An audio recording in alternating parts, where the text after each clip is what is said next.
রাহাতের শিশুর মায়া লাগে, কি নিষ্পাপ, কি নির্দোষ। আসলে দোষ তো ওদের না, ওরা তো নিষ্পাপ। কখনো না একটা অন্যায় দিয়ে আরেকটা অন্যায় ঢাকা যায় না। এই কারণে আমি আমার প্ল্যানটা খানিকটা চেঞ্জ করে ফেলি।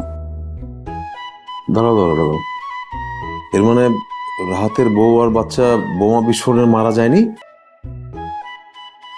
বোমা বিস্ফোরণ হয়েছে ঠিকই, কিন্তু ওর বউ আর বাচ্চা ছিল সেফ জোনে, আমি নিয়ে গেছিলাম। I C.